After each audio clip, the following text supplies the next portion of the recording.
सर्वेभ्यो नमः। देववाणी संस्कृतम YouTube channel में आप सभी का हार्दिक अभिनंदन है। मित्रों, नीति शतकम को हम पढ़ रहे हैं और आज हम नीति शतकम के 79वें श्लोक को पढ़ेंगे। 78 श्लोक हमने आपको पढ़ा दिए हैं, ठीक है। तो चलिएगा, पुस्तक को ओपन कर लीजिएगा। और मित्रों, आपसे निवेदन किया जाता है इस अभियान को निरंतर चलाने के लिए जन जन तक संस्कृत भाषा एवं संस्कृत भाषा के अंदर जो ज्ञान विज्ञान है उसको पहुंचाने के लिए निःशुल्क आप सभी इस संस्कृत प्रचार प्रसार के अभियान में मासिक सदस्य बन जाइएगा। आर्थिक आप अपने सामर्थ्य के अनुसार 1 रुपए से लेकर के इस महान यज्ञ में आहुति प्रति माह अवश्य दें, जिससे हम आप तक सभी तक संस्कृत भाषा का ये ज्ञान विज्ञान पहुंचाने में समर्थ हो सके, ठीक है। अधिक जानकारी के लिए आप व्हाट्सएप नंबर पर संपर्क कर सकते हैं। अकाउंट डिटेल हमने यहाँ वीडियो के डिस्क्रिप्शन में दे दी है। ये गूगल पे, फोन पे, पेटीएम नंबर दिया गया है। मित्रों, आपको लगता है ये कार्य अच्छा हो रहा है, क्योंकि हमें किसी सरकार की सहायता नहीं मिलती। हमारा ये सारा कार्य आप सभी पाठक महानुभाव, दर्शक महानुभावों के सहयोग से संपन्न होता है। तो 9582104261 ये गूगल पे, फोन पे, पेटीएम नंबर है। इस पर आप अपना सहयोग भेज करके हमें इसी व्हाट्सएप पर या उस व्हाट्सएप पर हमें अवश्य सूचित करें। और सरलता से सहयोग प्रदान करने के लिए QR कोड है मित्रों, इसको आप स्कैन करके आसानी से प्रति माह दीजिएगा। चाहे आप दीजिएगा 1 रुपया, चाहे दीजिए 11 रुपए, ठीक है। आपको लगता है मैं संस्कृत भाषा के प्रचार प्रसार के इस महान यज्ञ में अवश्य अपना इतना सहयोग दूंगा, ठीक है। जैसे आप अन्यत्र भी दान पुण्य करते हैं, दान करते हैं, ठीक है, तो वैसे ही संस्कृत भाषा भी हमारी सनातन जो संस्कृति है, वैदिक संस्कृति है, उसका एक स्तंभ है। इस स्तंभ को मजबूत करने के लिए, सत्य सनातन वैदिक संस्कृति को समझने के लिए, जानने के लिए संस्कृत भाषा परम आवश्यक है। तो इसके भी विस्तार के लिए इस बट वृक्ष को भी विशाल रूप देने के लिए आप प्रति माह अपना सहयोग अवश्य दें, जिससे हम इस संस्कृत भाषा के प्रचार प्रसार के बट वृक्ष को महाविशाल बट वृक्ष बना दें, जो संपूर्ण विश्व के अंदर अपनी छाया से लोगों को तृप्त करता रहे। चलिएगा आगे, हमारा श्लोक है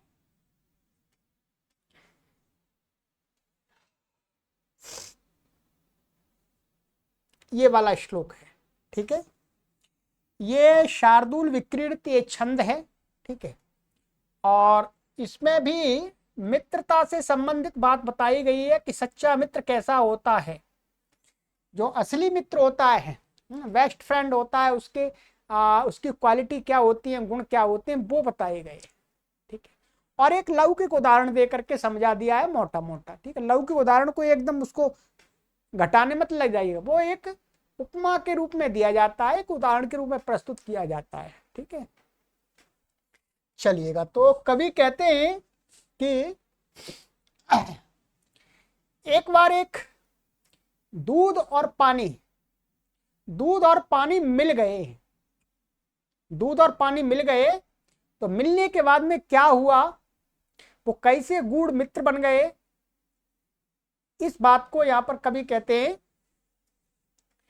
क्षीरेणात्मगतोदकाय हि गुणादत्ता पुरोते खिलाः क्षीरे तापमवेक्षते न पयसा स्वात्मा कृशानौहुतः गन्तुं पावकमुन्मनस्तदभवत् दृष्ट्वा तु मित्रापदम् युक्तं तेन जलेन शाम्यते शतां मैत्री पुनस्तु दृशी।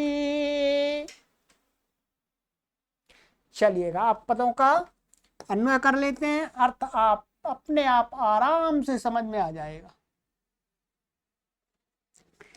कहते हैं पुरा क्षीरेण ते अखिलाः गुणाः आत्मगतोदकाय ही दत्ताः। पुनः, पुनः का अध्याय कर लिया। तेना पयसा क्षीरे तापम अवेक्ष्य स्वात्मा कृशानौ होता है। तत्तु मित्रापदम दृष्ट्वा, ये दृष्ट्वा है, ठीक है, ये गलत है। पावकम गंतुम उन्मनः अभवत् पुनः तेन जलेन युक्तम शाम्यति सताम मैत्री ईदृशी एव, एव का अध्याय कर लिया। भावती, भवती का भी अध्याय कर लिया। ठीक है, अब प्रत्येक शब्द का अर्थ लगाते जाइए, अपने आप अर्थ निकल आएगा। कभी कहता पुरा माने पहले, पहले क्या हुआ, प्रथम क्या, पुरा का अर्थ यहां पर प्राचीन काल नहीं है, या पुरा का अर्थ पहले, प्रथम, फर्स्ट। तो क्षीरेण ते, क्षीरेण का अर्थ है दूध, क्षीर माने दूध, तो तृतीय है तो दूध के द्वारा। ते अखिलाः गुणाः माने क्षीर के द्वारा उसके जो वे अखिल माने संपूर्ण गुण, दूध के अंदर जो भी क्वालिटी है, व्हाइटनेस है, सफेदपन है, चिकनाई है, ठीक है, चमकीलापन है, ठीक है, मधुरत्व है, ये सारे दूध के जितने भी गुण हैं वो सारे गुण क्या है, आत्मगतोदकाय ही। आत्मगतोदकाय माने उदक का अर्थ होता है पानी, और आत्मगतो माने क्षीर को प्राप्त हुआ पानी, माने ये दूध है, दूध की तरफ से आत्मगत, आत्मगत माने क्षीर में प्राप्त क्या, उदक, उसके लिए चतुर्थी है। आत्मगतोदकाय माने स्वयं को प्राप्त हुए उस जल के लिए ही, माने निश्चित रूप से, दत्ताः दे दिए। दूध में किसी ने पानी मिलाया तो दूध ने कहा भाई ठीक है पानी आ जा, तू सारे गुण मेरे ले ले, और दूध और पानी दोनों एक जैसे।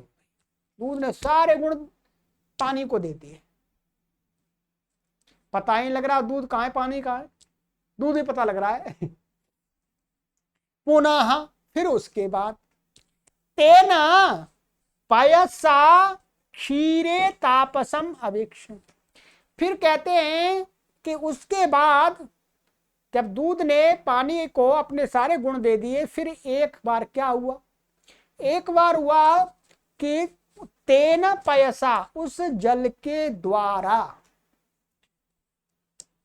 क्षीरे, क्षीर में, तापसम अवेक्ष्य माने क्षीर माने दूध, दूध में, तापसम माने अग्नि को, माने गर्मी को, उबाल को कह सकते हैं, अवेक्ष्य माने देख करके, देख करके, स्वात्मा कृशानौ होता। पानी ने देखा भाई भट्टी में, कढ़ाई में हलवाई ने दूध डाल दिया, उसमें पानी भी था, जो दूधिया पानी मिला के लाया था दूधिया ने पानी मिलाया, दूधिया पानी मिला करके हलवाई को दे गया, और हलवाई ने क्या, कढ़ाई पर चढ़ा दिया। अब कढ़ाई पर चढ़ा दिया तो जब दूधिया ने पानी को दूध में मिलाया तो दूध ने कहा भाई ठीक है पानी तू दूध ही बन जा, सारे गुण दे दिए। उसके बाद जब हलवाई ने उसको कढ़ाई में चढ़ाया तो नीचे से आग जलाई, अभी तो गैस जला सकते हैं, प्राचीन काल में भट्टी जलाते थे लकड़ियों की।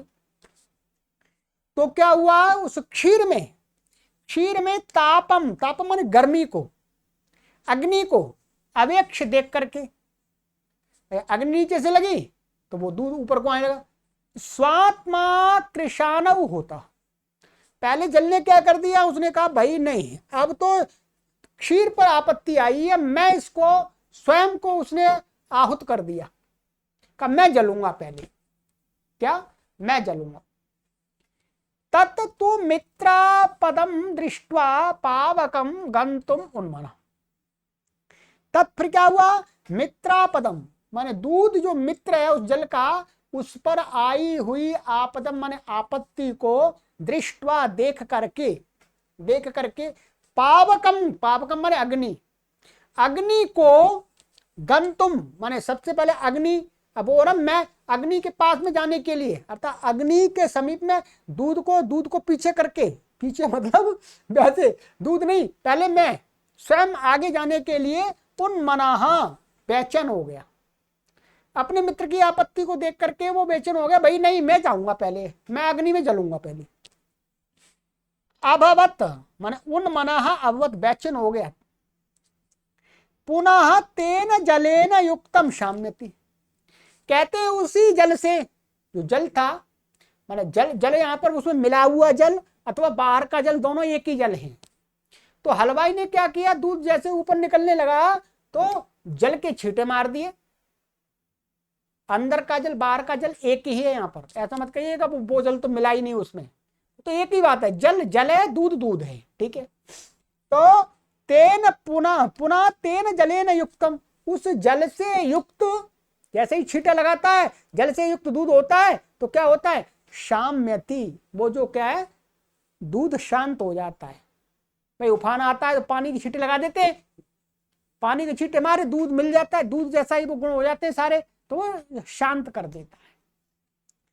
कहते सता मैत्री ईदृशी एव भवती, सता माने श्रेष्ठ लोगों की मैत्री ऐसी होती है, अपने एहसान को चुकाना जानते हैं, कृतज्ञ नहीं बनते, कृतज्ञ बनते हैं, है? तो बहुत अच्छा उदाहरण दिया, ये उदाहरण हमारे लिए मनुष्यों के लिए है। वस्तुतः तो दूध और पानी ऐसा तो कुछ विचार नहीं करते, परंतु कभी नहीं देखिएगा कहां पर दृष्टि डाली, एक अच्छी मित्रता को लोगों को समझाने के लिए कहां देखा उसने, कहां कल्पना की उस कवि ने कि दूध और पानी की जो घटना को उसने देख करके सच्ची मित्रता को बताना चाहा। तो वस्तुतः सच्चा मित्र वही होता है, अर्थात एक मित्र अपने पास में अपने मित्र को सब कुछ दे देता है, फिर यदि जिसको दिया है और जिसने दिया उस पर कभी आपत्ति आती है तो वो दूसरा मित्र उस आपत्ति को हटाने के लिए, आपत्ति का निवारण करने के लिए सबसे पहले खड़ा होता है। ये कैसा होता है मित्र, कृतज्ञ मित्र। और कृतज्ञ मित्र कैसा होता है, कृतज्ञ मित्र होता है पहले मित्र ने उसको कुछ दे दिया और जैसे ही आपत्ति आई तो दूर भाग लिए, ना जी मैं नहीं कर सकता जी, अरे भाई हमारे बस की बात नहीं है भाई। ऐसे मित्रों से बच के रहिए। हमें अपना मित्र ऐसा बनाना चाहिए, पानी जैसा मित्र और दूध जैसा स्वयं बनना चाहिए। हमने जिसको मित्र बनाया है अच्छी प्रकार से परख करके उसको सब कुछ देने के लिए तैयार रहना चाहिए, और फिर जिसको मित्र बनाया उस मित्र का भी कर्तव्य है कि मेरे ऊपर कोई आपत्ति आती है, संकट आता है, तो संकट को दूर करने के लिए अपनी पूरी शक्ति लगा दे, स्वयं को उसमें झोंक दे। ठीक है, इस उदाहरण को विवाह कराते समय पुरोहित लोग, पंडित लोग, आचार्य लोग, शास्त्री लोग देते हैं, बहुत अच्छा उदाहरण है। कहते हैं कि पति और पत्नी की मित्रता ऐसी होनी चाहिए जैसे दूध और पानी की, वास्तव में ऐसी होनी चाहिए। पति और पत्नी की मित्रता वास्तव में ऐसी होगी तभी पति पत्नी का जीवन सुखमय होगा।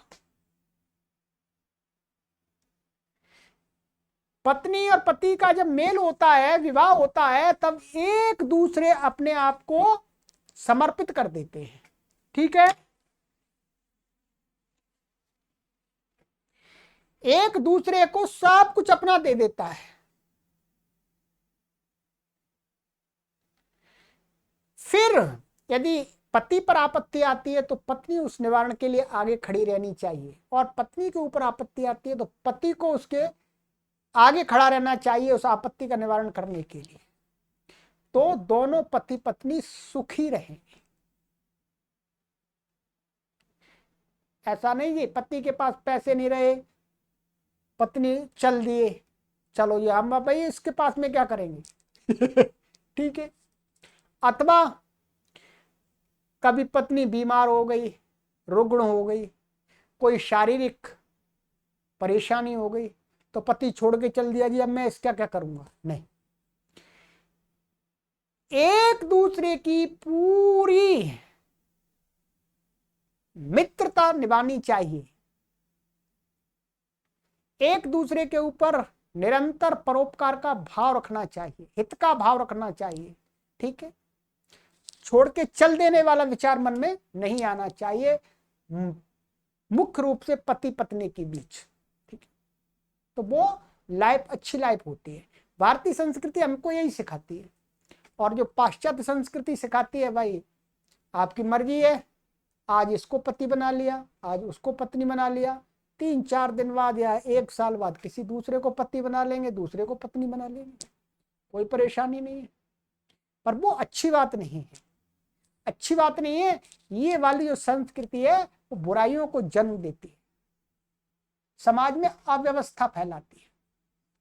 और ये वाली जो संस्कृति है एक पति और पत्नी वाली है, कि एक जीवन में एक ही पति होना चाहिए, एक ही पत्नी होनी चाहिए, उसमें जीवन व्यवस्थित रहता है, जीवन व्यवस्थित रहता है। परंतु जीवन व्यवस्थित तभी रहेगा जब आप खुले माइंड से जिएंगे, संकुचित माइंड से जिएंगे फिर आपका जीवन दुखमय हो जाएगा, ये भी ध्यान रखें। चलिए, तो इससे हमको ये शिक्षा मिलती है कि हमें हमारा मित्र कैसा होना चाहिए, पानी की तरह ठीक है।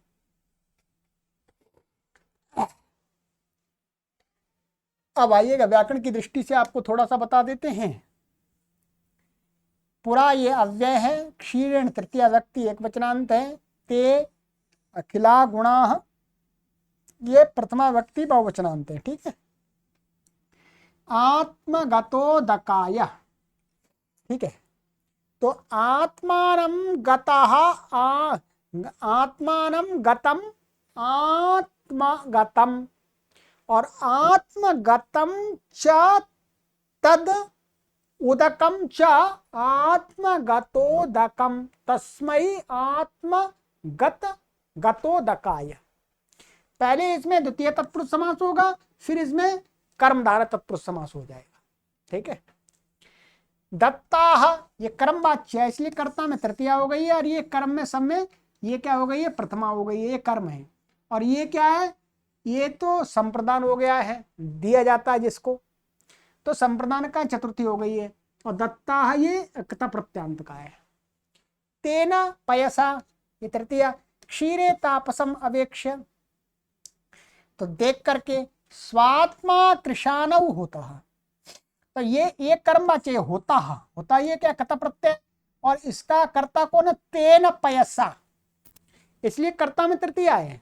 कर्म क्या है, स्वात्मा, स्वात्मा कर्म है। ठीक है, अवेक्ष्य देख करके, इसका कर्म क्या है, ये है, तो इसके अनुसार इसमें वो लकार वाच्य नहीं होगा, वाच्य किसके अनुसार होगा, इसके अनुसार होगा। कत्वा प्रत्यय के अनुसार तो वाक्य नहीं, वाच्य नहीं होता, कत्वा लिप के अनुसार। ठीक है, तो ये हुआ। फिर शान हुए सप्तमी व्यक्ति एक वचनांत है। तत तू ये सामा, तत ये सर्वनाम है, नपुंसकलिंग में तू अव्ययपद है। मित्रापदम, मित्रस्य आपदम मित्रापदम, और तद मित्रापदम। दृष्ट्वा दृष्टात्मक प्रत्यय, पावकम द्वितीय व्यक्ति एक वचनांत है, अग्नि। गंतुम तुम प्रत्यंतकम धातु का उन्मनाः। ठीक है, तो उन्मना माने बाई चेन, तो ये उन्मना होने का अभवत, अभवत ये लंग लकार का भू धातु का, पुनः अव्यतेन जलेन युक्तम शाम्यति। ठीक है, वो जल से युक्त वो शांत हो जाता है, कौन, दूध। सताम ये षष्ठी व्यक्ति बहुवचनांत है, तो श्रेष्ठ लोगों की मैत्री ईदृशी एवं भवति, ये सामान्य। ठीक है, चलिएगा, तो आज की कक्षा में इतना ही करते हैं। बहुत सुंदर उदाहरण दिया है। अच्छे मित्रों की मैत्री ऐसी होती है जो एक दूसरे के लिए मर मिटते हैं। हम सभी पति और पत्नी के रिलेशन में रहने वाले व्यक्तियों से निवेदन करेंगे कि आप दोनों दूध और जल के समान अपने संबंध को रखिएगा। ऐसे मित्र बनिएगा पति पत्नी रहते हुए जैसे दूध और पानी रहते हैं, तो आपका जीवन सुखमय रहेगा, आदर्श रहेगा। सर्वेभ्यो नमः।